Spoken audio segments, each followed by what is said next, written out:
So last month I did a video on the school board meeting that got a little out of hand, and this in some ways feels like part two of that. So I just read that the government has recently classified those who are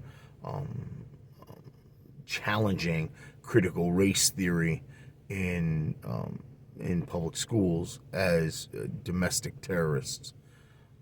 To be fair, it's specifically those who level threats against school board leadership that are supposed to be categorized that way. But the fact is, anytime you start throwing around words like terrorism, it always ends badly. I remember back when the Tea Party was first started, and there was concerns about the Tea Party from some people in government, and so they began to use the law enforcement to tamp down on the Tea Party. And there were middle of the night raids on average family homes with children inside to get paperwork, because paperwork. The fact is, every time we throw around a word like terrorism, we diminish what terrorism actually is. Last year, we spent a year of seeing cities burn, and no one wanted to call that terrorism.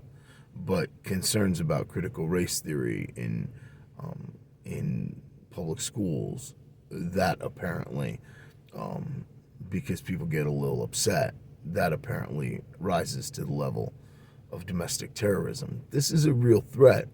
It is not an empty threat. This is a real threat. The fact is, when you start using language like terrorism, you get quickly into the realm of parents losing any and all ability to speak into the things that affect their children. It's very similar to the concerns that people have right now about vaccine mandates and stuff like that, where the government can't mandate something, and so they impress upon private businesses to mandate it. And it's entirely questionable whether or not private businesses can mandate something like a vaccine as well. But unfortunately, like so many things in our society, it'll probably only get resolved at a court level unless enough people say, hey, we're not doing it. Like with the Southwest Airlines pseudo strike. It's not a real strike, but the unions have admitted that the vaccine mandate may create problems. It's, well, until enough people say no, that's kind of how it goes. We're very much at a point where anybody who's concerned about liberty should be considering what civil disobedience looks like. But the key is civil disobedience. When something is wrong in society, whether it is a law or more of a private matter, then disobedience to something like this, like vaccine mandates, like the teaching of CRT in schools, may require a degree of civil disobedience. It may require a degree of standing up together with other like-minded people and saying, no, we don't agree with this. But civil, and it goes back to what I said in the other video, there has to be a recognition of the fact that everyone you engage with has divinely endowed value, and you can't make them your enemy. You can't vilify them. You can't turn them into someone who's less than human. You have to treat them like a human being, and the only way you can do that is through civil disobedience.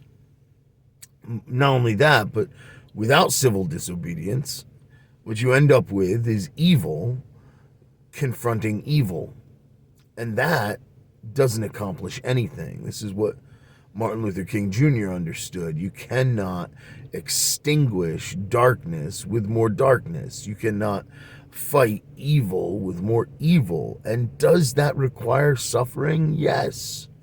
Does that mean that you'll have to do hard things? Yes. But that's how it works. First Peter, which is a letter all about living in exile and how you handle yourself in conditions that are less than ideal, talks about this in chapter 2, where he says that we're supposed to submit to the authority that's over us, and we're supposed to do good to all men, because if we are punished for doing evil, then that's not going to surprise anybody. Like that's to be expected. If you break the law and you're punished for breaking the law as a lawbreaker, you're not going to get any sympathy from anyone. But if you do what's good, if you do what's right, if you do what's just, if you pursue peace with all men and trying to make things right and honoring the dignity of the other, and then you're punished, well, that makes a statement. It's not just some moral code that you're trying to do some Christian thing so that you can check off that box. It's about the reality that you either honor the dignity of another human being and you act in a civil manner, or you discredit yourself. Those are the options. So do we need civil disobedience right now? I suspect we absolutely do, because when the government starts throwing around words like domestic terrorism, we have reached a new level of engagement. However, civil disobedience, that's the word. Keep coming back to it. Civil. And I know that there are some people out there, not many people, but there are some people out there who have talked about the idea that, oh, we've gone so far and now we need revolution. And let me just tell you, hold your horses. All right? Revolution is a big word.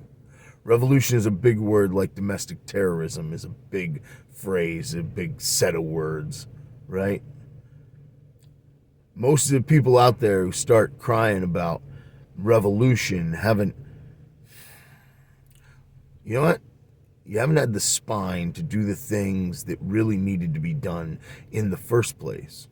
Most people are upset about the fact that they would teach critical race theory in school, but that's just because they have relied on the school to do all of the teaching of their children for them. They abdicated the role of parenthood a long time ago, and now they're mad because they can't abdicate anymore. There are a lot of people out there who are talking about revolution because they are upset with the way things are going culturally, but they haven't been engaged culturally. They've paid Hollywood for the movies that have normalized the things that they don't agree with. They've allowed their children to be completely submerged in a culture that they don't agree with. And now that everyone is beginning to reflect the changes that Hollywood was pushing for the last 60 years, they're upset about it, as though they had no part to play in it happening. If people out there who are talking about trying to revolution and the organization required for that would be massive, and you can't even handle organized religion. You never darken the door of a church. You're not interested in submitting to any authority at all. You don't want to learn. You don't want to grow. You don't want to stretch yourself intellectually.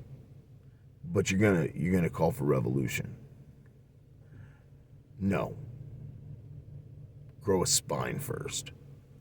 Do the easier of the hard things and show some self-restraint and be civil in your disobedience and be thoughtful and be intellectual and learn how to present an argument that is persuasive.